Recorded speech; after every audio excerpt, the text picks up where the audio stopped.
बच्चों, कथं सन्ति? सम्यक् सन्ति वा? नमो नमः सर्वेभ्यः। Me Navodaya teacher, me your senior. तो शुरू करते गाइस। तो मेरे बच्चों, जैसा कि आप सभी को याद ही होगा कि हम सेमेस्टर 5 का DSC 13 कर रहे थे, जिसका नाम है वेदायन उपनिषद। उसकी यूनिट 1 में हमारे पास 4 संहिताएं हैं और उन 4 संहिताओं में से हम 3 संहिता कर चुके हैं। तो आज हम करने वाले हैं अपनी यूनिट 1 की लास्ट संहिता, जो कि है अथर्ववेद संहिता। ठीक है, तो अब हम बिल्कुल भी अपना समय वेस्ट नहीं करते और सीधा टाइम मारते हैं अपने आज के टॉपिक में और समझते हैं कि हम इसका आंसर किस प्रकार से बिल्कुल परफेक्ट एंड प्रॉपरली लिख सकते हैं। तो आइए शुरू करते हैं। तो मेरे बच्चों, ये है हमारा अथर्ववेद का इंट्रोडक्शन। ठीक है, अब जो हमारा अथर्ववेद शब्द है वो बनता है अथर्वन जमा वेद, इन 2 पदों को मिलाकर वो शब्द हमारा बनता है। ठीक है, अब जो हमारा अथर्वन शब्द है उसकी हमें 2 व्याख्याएं प्राप्त होती हैं, एक तो निरुक्त में और एक गोपथ ब्राह्मण में। ठीक है, तो पहले हमने लिखी हुई है निरुक्त की, ये रही। ठीक है, और दूसरी हमने लिख रखी है गोपथ ब्राह्मण की। अस्तु, अब मैं आपको इसे थोड़ा एक्सप्लेन कर देती हूँ। तो निरुक्त में अथर्वन का जो मतलब दिया गया है वो है गतिहीन या स्थिरता से युक्त योग। ठीक, अब देखो एक्सप्लेन कैसे करा है। इसमें ये बताया गया है निरुक्त में कि ये ठर्व धातु से बना है, जिसका अर्थ जो होता है वो होता है गति या चेष्टा। ठीक है, अर्थात जिस वेद में स्थिरता या चित्त वृत्तियों के निरोध रूपी योग का उपदेश है उसे अथर्वन वेद कहेंगे अथवा अथर्ववेद कहेंगे। अस्तु, गोपथ ब्राह्मण में बिल्कुल अलग व्याख्या है निरुक्त की व्याख्या से। ठीक है, समझते हैं ऐसे भी हम। अथर्वन अथवा अथर्वा शब्द को उन्होंने अथर्वाक शब्द का संक्षिप्त रूप यानी कि छोटा रूप माना है। ठीक है, और अथर्वाक शब्द का इसमें गोपथ ब्राह्मण में ये मतलब होता है कि समीपस्थ आत्मा को अपने अंदर देखना। अब आत्मा वो भूत वाली आत्मा नहीं, जो लोग संस्कृत को नहीं जानते वो यही बोलेंगे कि आत्मा भूत। नो, जो संस्कृत में हम देखते हैं हमारे ग्रंथों में, हमारे शरीर में ही हमारी एक आत्मा होती है और हम लोग रीइंकार्नेशन में बिलीव करते हैं। बेसिकली हमारे ग्रंथ में रीइंकार्नेशन का बहुत ही बड़ा चक्र चलता है। ठीक है, तो वो आत्मा के बेसिस पे चलता है कि ये शरीर तो मर जाता है लेकिन जो आत्मा है वो आगे नया शरीर ढूंढती है, फिर पुनः जन्म होता है, फिर दोबारा ऐसे साइकिल चलता रहता है बेसिकली। आगे देखो, या तो ये कह सकते हैं कि समीपस्थ आत्मा को अपने अंदर देखना, नहीं तो वह वेद जिसमें आत्मा को अपने अंदर देखने की विद्या का उपदेश है, यानी कि जिस वेद में हमें सिखाया जाता है कि किस प्रकार से आप अपने अंदर आत्मा को देख सकते हैं। तो ये हो गया हमारा इंट्रोडक्शन। अब हम आगे चलते हैं और देखते हैं कि जो हमारा अथर्ववेद है तो इसके अन्य नाम हमें बहुत ज्यादा प्राप्त होते हैं। तो हम उनमें से कुछ नामों को समझने का और याद करने का प्रयास करेंगे। अस्तु, तो आइए देखते हैं। तो मेरे बच्चों, ये है कुछ विभिन्न नाम हमारे अथर्ववेद के। ठीक है, अब ऐसा क्यों है कि अथर्ववेद के भाई हमें इतने सारे नाम प्राप्त होते हैं? क्योंकि अथर्ववेद में विभिन्न ऋषियों के दृष्ट मंत्र हमें देखने को मिलते हैं। अब दृष्ट मंत्र क्या होते हैं? दृष्ट मंत्र वो होते हैं जो कि ऋषियों या फिर उनके पूर्वजों द्वारा देखे गए हैं। ठीक है, तो वो जो मंत्र हैं वो हमें अथर्ववेद में विभिन्न ऋषियों के प्राप्त होते हैं। तो इसलिए इसके इतने सारे नाम हमें अलग अलग ग्रंथों में देखने को मिलते हैं। अस्तु, अब देखो, पहला नाम है इसका अथर्ववेद। ये तो है ही है, लेकिन यहाँ पर ये इसलिए बोला गया है क्योंकि इसमें ये माना जाता है जो हमारा अथर्ववेद नाम है वो हमारे अथर्वा ऋषि के नाम पर पड़ा है। ठीक है, इसमें अथर्वा ऋषि एवं उनके वंशजों के जो दृष्ट मंत्र हैं वो पाए जाते हैं और उनकी संख्या है 1772। ठीक है, आगे देखो, दूसरा नाम है हमारा आंगिरस वेद। ठीक है, इसका जो हमें वर्णन मिलता है वो गोपथ ब्राह्मण में मिलता है। उसमें कहा गया है कि अंगिरा एवं उनके वंशजों द्वारा दृष्ट जो मंत्र है वो इसमें प्राप्त होते हैं और अंगिरा ऋषि के नाम पर ही इस वेद का ये नाम पड़ा है। ठीक है, ये अलग वेद नहीं है, ये बस अथर्ववेद को डिनोट करने के लिए जो अलग अलग जगहों पर नाम प्रयोग किए गए हैं वो नाम है ये, इन्हें अलग वेद मत मान लेना। ठीक है, तो इनके जो दृष्ट मंत्र मंत्र की संख्या है वो है 420। ठीक है, आगे देखो अगला नाम है हमारा अथर्वांग गिरस वेद। ठीक है, यह जो नाम है वो अथर्ववेद का प्राचीन नाम भी है। अस्तु, अब ये नाम ऐसा क्यों पड़ा, इसमें देखो अथर्वा और आंगिरा दोनों यहाँ पर दिए गए हैं, तो इन दोनों के प्लस इनके जो वंशज है उनके जो दृष्ट मंत्र है वो इसमें हमें देखने को मिलते हैं, इसलिए इसका नाम अथर्वांग गिररस वेद पड़ा। अस्तु, अथर्ववेद में यह नाम हमें प्राप्त होता है, जो हमने बोला ना कि ये प्राचीन नाम है, तो ये जो नाम है ये हमें अथर्ववेद के अंदर ही प्राप्त हो जाता है। ठीक है, तो ये पॉइंट जरूर मेंशन करना। ठीक है, आगे देखो ब्रह्मवेद। अथर्ववेद एवं गोपद ब्राह्मण में ये नाम हमें प्राप्त होता है, तो ये भी हमारा अथर्ववेद का एक प्राचीन नाम है। अस्तु, इसके जो हमें दृष्ट मंत्र प्राप्त होते हैं वो है 863। ओके, आगे देखो अगला नाम भृगवंगिरो वेद। ठीक है, ये हमें गोपद ब्राह्मण में प्राप्त होता है।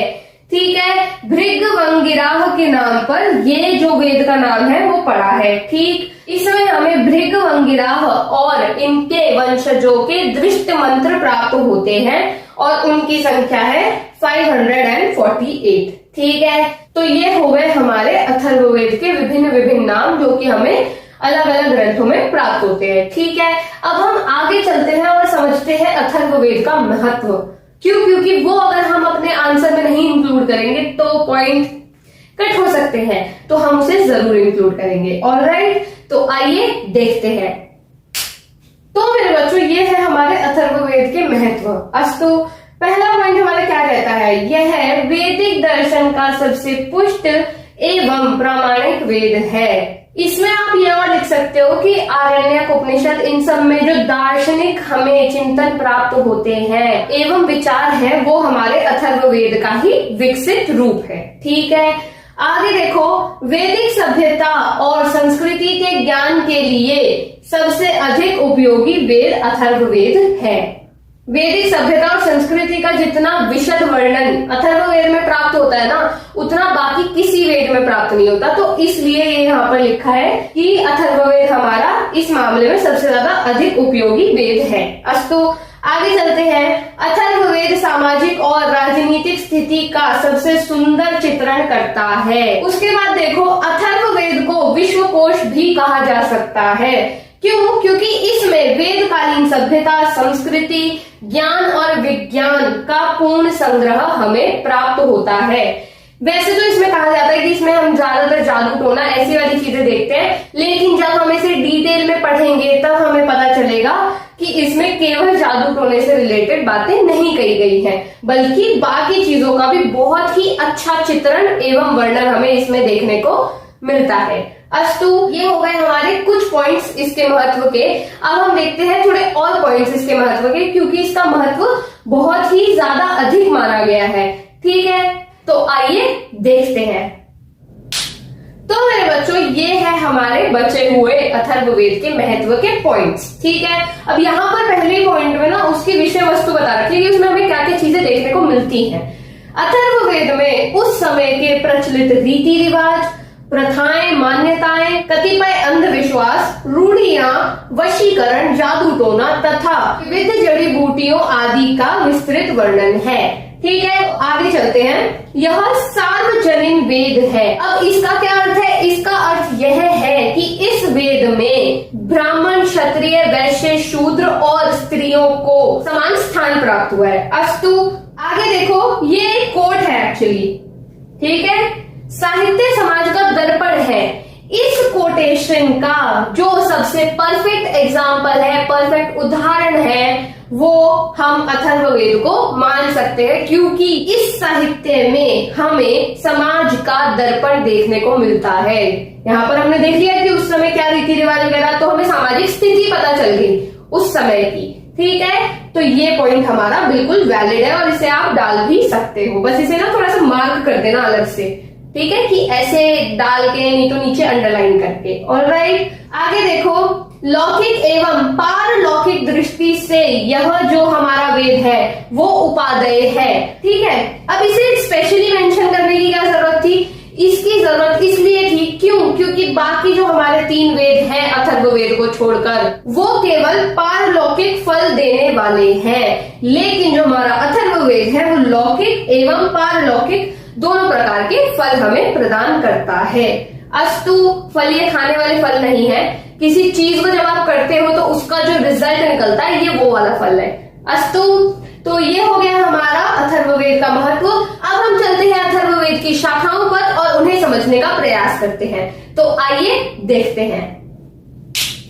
तो मेरे बच्चों, ये है हमारी अथर्ववेद की शाखाओं का इंट्रोडक्शन। ठीक है, यहाँ पर लिखा है कि महर्षि पतंजलि ने अपने महाभाष्य में 9 शाखाओं का वर्णन किया है। अस्तु, उसके बाद भिन्न भिन्न लोगों ने भिन्न भिन्न नाम दिए हैं इन 9 शाखाओं के, लेकिन जो सबसे ज्यादा उपयुक्त नाम माने जाते हैं वो माने जाते हैं जो कि सायन द्वारा उल्लिखित है। ठीक है, पहला परिपलाद, दूसरा तौद, तीसरा मौद, चौथा शौनकीय, 5वां जाजल, 6ठा जलद, 7वां ब्रह्मवद, 8वां देवदर्श, 9वां चारण वैद्य। ठीक है, लेकिन हमें ये पूरे 9 के 9 नहीं पढ़ने हैं। क्यों? क्योंकि हमें वो पढ़ने हैं जो कि हमें वर्तमान काल में प्राप्त होते हैं, जो कि है केवल 2। 1 इज परिपलाद एंड सेकेंड इज शौनकीय। ठीक है, हम इन दोनों को अब देखेंगे और इन्हें डिटेल में समझेंगे। तो आइए देखते हैं। तो मेरे बच्चों, ये है हमारी 2 शाखाएं, जैसा कि मैंने आपको भी बताया। ठीक है, अभी जिसके नीचे ये 2 लाइन और डॉट है वो है शौनकीय। इसका मतलब क्या है कि ये जो इंफॉर्मेशन मैंने लिखी है वो शौनकीय की है। अस्तु, अब देखो, शौनकीय शाखा वर्तमान में प्रचलित शाखा है, यानी कि जिस शाखा की सहायता से हम वर्तमान में अथर्ववेद का अध्ययन कर सकते हैं वो है शौनकीय शाखा। ठीक है, इसमें 20 कांड है, 730 सूक्त हैं और 5987 मंत्र है। ठीक है, ये जो आंकड़ा है ये आपको याद कर लेना है। ऑलराइट, आगे देखो, अथर्ववेद में भी यजुर्वेद तुल्य गद्यांश है, यानी कि गद्य प्राप्त होता है इसमें हमें, और ये जो गद्यांश है वो हमारे पूरे ग्रंथ का लगभग 1/6 यानी कि षष्ठांश है। अस्तु, उसी को हमने यहाँ पे कंटिन्यू कर दिया है कि 50 से अधिक सूक्त गद्य में है। ठीक है, 730 सूक्त है तो उसमें से 50 से अधिक हमारे गद्य में है। ठीक है, ये हो गया हमारा शौनकीय का। अब हम चलते हैं अपनी अगली शाखा पे जो कि है परिपलाद। अस्तु, तो आइए देखते हैं। तो मेरे बच्चों, जैसा कि आप देख सकते हो कि अब हमारी 2 लाइन और डॉट परिपलाद के नीचे पहुंच चुकी है। इसका मतलब ये जो इंफॉर्मेशन है वो है परिपलाद शाखा की। अस्तु, इस शाखा की संहिता का नाम परिपलाद संहिता है। ठीक है, यह संहिता अपूर्ण ही प्राप्त होती है। आगे देखो, यहाँ पर लिखा है महर्षि पतंजलि के समय में परिपलाद संहिता का प्रचलन था। अब हम इसका अंदाजा कैसे लगा सकते हैं कि उस टाइम में परिपलाद संहिता ही थी? हो सकता है शौनकीय भी हो, लेकिन हमारे पास एक एग्जाम्पल है जिसके थ्रू हमें पता चलता है कि महर्षि पतंजलि के समय पर परिपलाद शाखा ही थी। ठीक है, अब देखो हमें पता कैसे चलता है। ठीक है, महर्षि पतंजलि ने अपने महाभाष्य में ये मंत्र लिखा है, शम नो देविर्भिष्ट्य। ठीक है, और उन्होंने बताया है कि ये जो मंत्र है वो अथर्ववेद का प्रथम मंत्र है, और इसी बात से हमें पता चलता है। क्यों? क्योंकि शौनकीय में ये जो मंत्र है वो पहले कांड के 6ठे सूक्त का पहला मंत्र है, लेकिन परिपलाद संहिता में यह अथर्ववेद का पहला मंत्र बताया गया है। तो इससे हमें पता चल जाता है कि उनके समय में परिपलाद संहिता और परिपलाद शाखा ही प्रचलित थी। ठीक है, इसके बाद हम लिखेंगे निष्कर्ष, जो कि मैं आपको ऑलरेडी बहुत बार बता चुकी हूँ कि कैसे लिखना होता है। तो आई एम प्रिटी श्योर कि आप उसमें बिल्कुल प्रो हो चुके होंगे, और इसी के साथ साथ हमारा अथर्ववेद का एक आंसर भी प्रिपेयर हो जाता है। अस्तु, और इस आंसर के साथ साथ हमारी यूनिट 1 भी कंप्लीट हो गई है। कंग्रेचुलेशंस। प्लस अगली वीडियो आने तक आपको ये वाला जो हमारा टॉपिक है ये पूरा याद कर लेना है, और अगर आपको इस टॉपिक में या फिर इससे पहले के किसी भी टॉपिक में कोई भी डाउट हो तो do comment, we try to solve them all. और हाँ, आज के लिए केवल इतना ही। अब होगी अगले वीडियो में। तब तक के लिए धन्यवाद। नमो नमः। पुनः मिलामः।